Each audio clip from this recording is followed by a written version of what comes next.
Dalam Quran Surat Al-Isra ayat ke-32 terkandung larangan untuk mendekati perbuatan zina.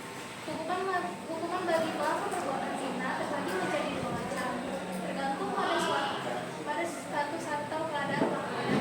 Jadi hukuman yang berlakukan kepadanya yaitu yang pertama,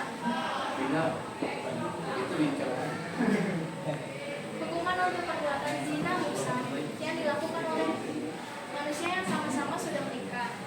Dan yang kedua, hukuman untuk perbuatan zina ghairu muhsan yang dilakukan manusia yang belum nikah. Dan yang ketiga, hukuman perbuatan zina dalam kitab undang-undang hukum pidana.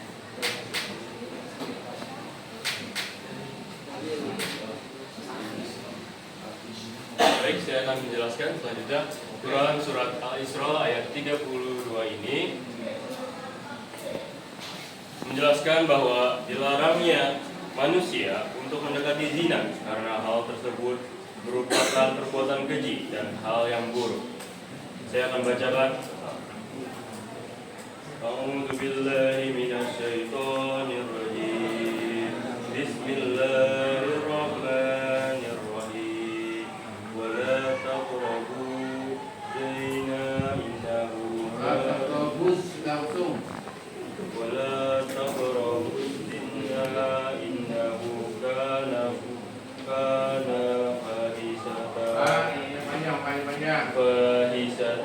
وساء سبيلا. Artinya, dan janganlah kamu mendekati zina. Sesungguhnya zina itu adalah sesuatu perbuatan yang keji dan sesuatu jahanam. Dari ayat ini bahwa dipertegaskan bahwa zina itu adalah sesuatu yang buruk. Di ayat ini juga dipertegaskan bahwa manusia di dunia ini tidak boleh melakukan perbuatan seburuk itu.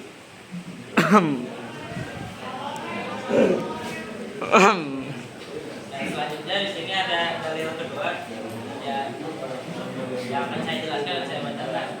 Pertama adalah Quran Surat An-Nur ayat 2 ini menjelaskan tentang hukuman bagi orang-orang yang telah melakukan perzinahan. Maka harus didera dalam kurung dicambuk 100 kali dan jangan berbelas kasihan dalam artian memberi dispensasi kepada keduanya. Lalu pelaksanaan hukumannya disaksikan oleh sekelompok orang-orang yang beriman atau orang muslim. Ini saya akan bacakan.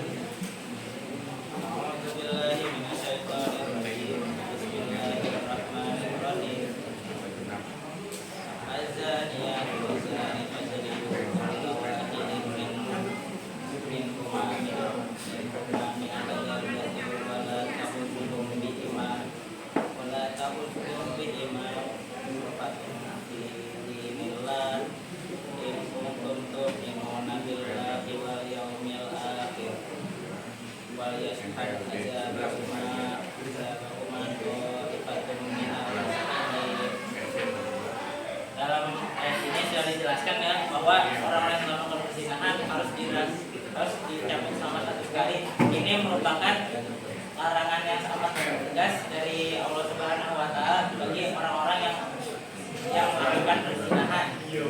Maka dari itu harus dipahami bahwa hal tersebut adalah hal yang sangat buruk dan tidak boleh untuk dilakukan.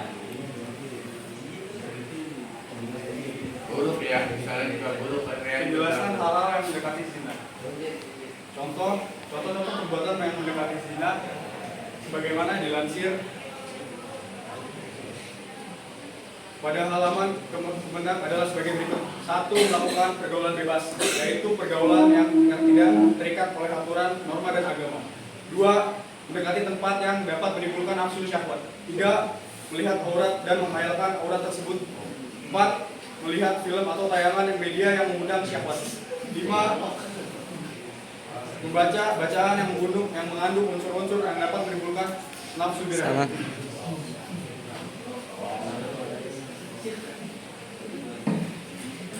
Selanjutnya ada dampak mendekati zina. Pertama, zina menghilangkan sifat keluaran. Yang kedua, zina merusak kehormatan dan harga diri.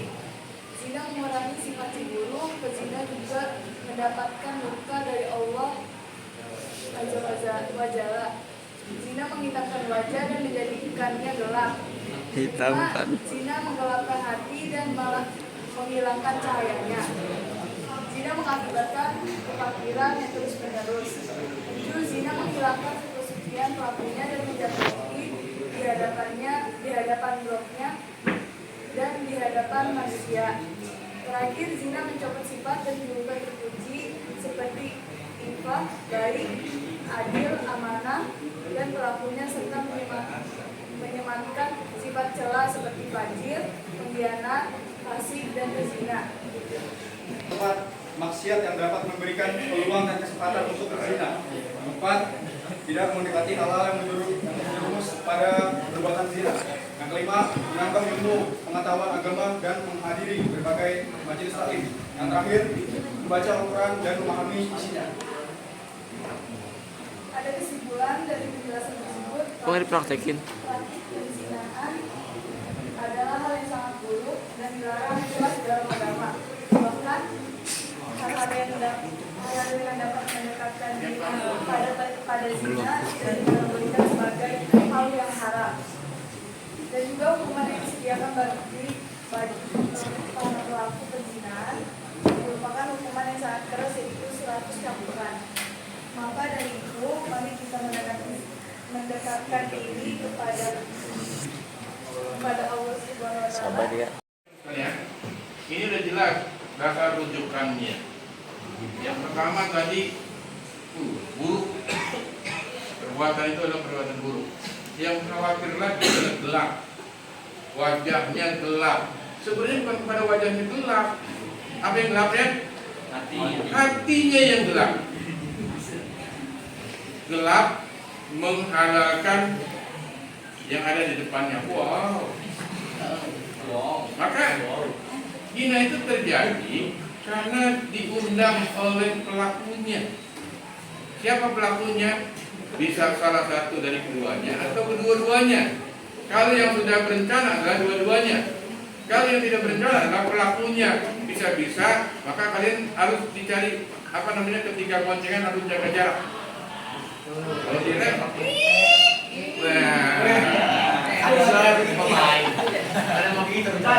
Toeng. apalagi remnya cakram. Wow.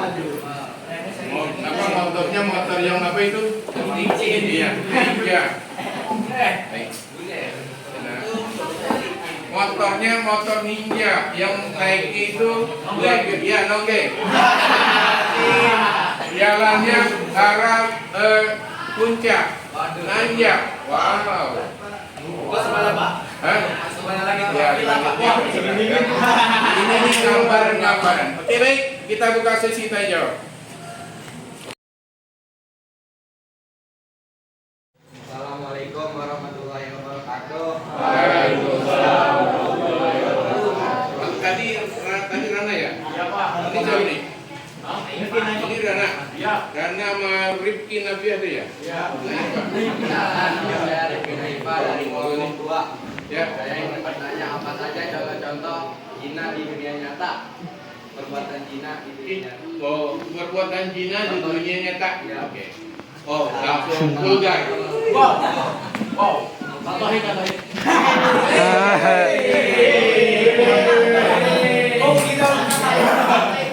Ya, satu aja deh. Yang kalau langsung menyentuh kan sulit ya. Pacaran, baik pacaran. Perhatikan pacaran. Udah, dalam konsep Islam sebenarnya jangan sampai ada istilah pacaran. Kalau memang kan pilih anak SMK gampang SMK, cuma 3K setelah lulus. Oh ada dulu anak TKPB di sini di kelas ini. Bapak kalau nggak salah wali kelasnya. Wow luar biasa itu. Akhirnya ini apa? Tadi akhirnya apa? Akhirnya pas lulus langsung K yang ketiga. Kawin. Wow. Lah udah take do. Bahaya kan? Lah bunting. Jangan kau dekati kata si itu tuh. Jangan dekati. Kan tadi ayatnya. Bacanya bukannya rehan bukannya bu, langsung bud. Wala takrobut langsung. Halo. Wah, ini Guntur dulu, bapak juga dari tapi yang begitu kan Indonesia. Wala takrobut zina. Bukan wala takrobu, tapi wala takrobu langsung kepada sasarannya. Jadi jangan terlalu dekati. Mendekati itu artinya seolah-olah bikin sesi-sesi yang seperti kayak pacaran tadi. Kalau udah pacaran berdua, buat orang tuanya berangkat nih, dia di rumah berdua doang. Wah. Siapa sih yang pacaran? Nah, itu bisa terjadi, bukan apa-apa, itu bisa terjadi. Dipegang tangannya, cincin kamu bagus ya. Jangan dong. Pegang cincin pertama. Najib. Habis pegang cincin, perhatikan, habis pegang cincin, pinjam handphone. Ada gambar apa itu? Lihat dong, dekat. Memang itu kok perjalanannya. Ketika mampu menjaga jarak, ketika mampu menjaga jarak, maka itu yang terbaik, ya. Maka itu yang terbaik. Maka harus jaraknya kita mendekatkan diri kepada Allah. Baik sekalian, para sahabat sekalian.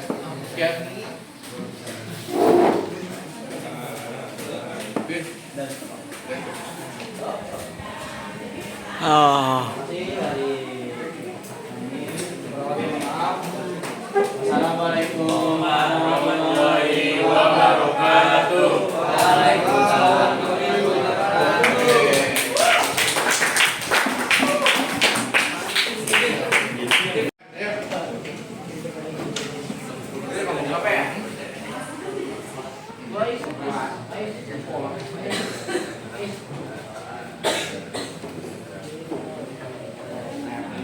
Ayo silakan. Ada yang mau bertanya nggak? Yakin tuh. Yakin dong. Belum. Diri seperti yang Bapak. Maju. Saya dari MPRB itu saya langsung pulang. Iya, Dengerin dong. ini nomor yang lain Saya dari Tiga. Waalaikumsalam. Assalamualaikum warahmatullahi wabarakatuh.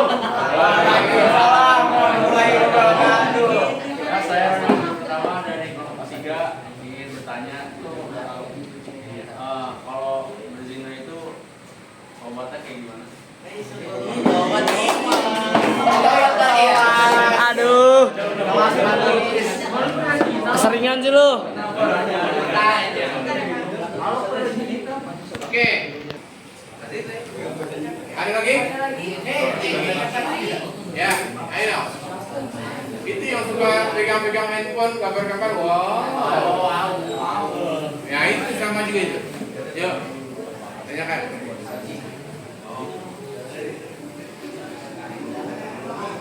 Pertanyaan dari saudara Rana ya. Iya. Jadi pertanyaannya itu cara bertobat dari dosa zina. Ya. Cara bertobatnya itu lumayan gampang. Wah, kayaknya gitu menyepelekan gitu.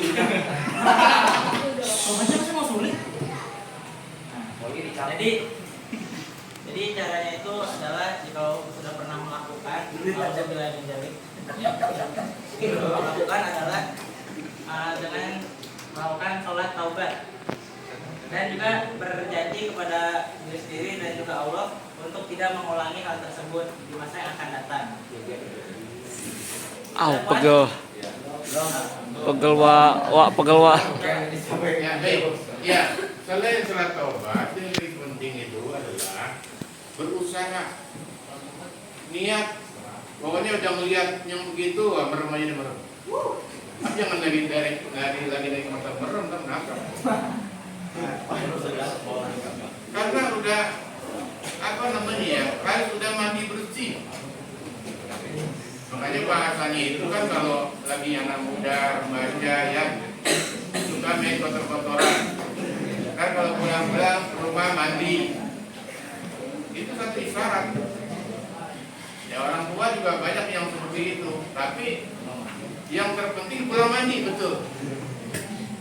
Artinya pulang mandi itu kalau udah mau meninggal, bahasanya sebelum itu harus bertobat. Jangan melakukan lagi. Jangan tobat sampai. Ada lagi, wah ini wah gaspol. Kalau udah seperti itu, lagi, waduh, ini yang berbahaya. Jadi yang penting itu tadi benar jawaban sama Najib tadi ya, itu jawabannya. Oke lanjut, ada lagi. Baik, tentang kalian. Ini kan posisinya remaja nih, kadang-kadang emang IT luar biasa ini IT. Gak bisa dibendung ini kalau pegang handphone kan. Lagi bengong-bengong sendiri, lagi punya banyak kuota gitu kan. Pakai internetnya full, jadi lagi mantap. Wow, buka wow. Itu yang berbahaya, nak. Itu yang berbahaya. Jadi tadi jawabannya udah, kita harus lebih banyak mendekatkan diri kepada Allah dengan cara ya ikut taklim remaja. Kalian ini harus ikut taklim remaja, membuat potongan-potongan rambut yang bagus, ya kan? Membuat sikap-sikap yang bagus. Kalian bergaul di musola, dekati musola, dekati masjid, ada satu kegiatan namanya taklim remaja, ikuti. Halo? Ya, diikutilah taklim remaja. Jangan kalian tidak mempunyai konsep dalam remaja. Ikuti kegiatan Karang Taruna. Ikuti yang sifatnya positif kayak Nabil nih. Nabil rencananya mau bikin gubuk gitu. Nah, golong banyak, ya. Apa juga khawatir kalau bikin gubuk nanti kayak yang cosplay kemarin, minum-minum jangan sampai ya. Kali enggak diambil positifnya. Kalau itu gubuk atau dibuat satu perkumpulan yang positif, boleh-boleh ya. Boleh-boleh ya.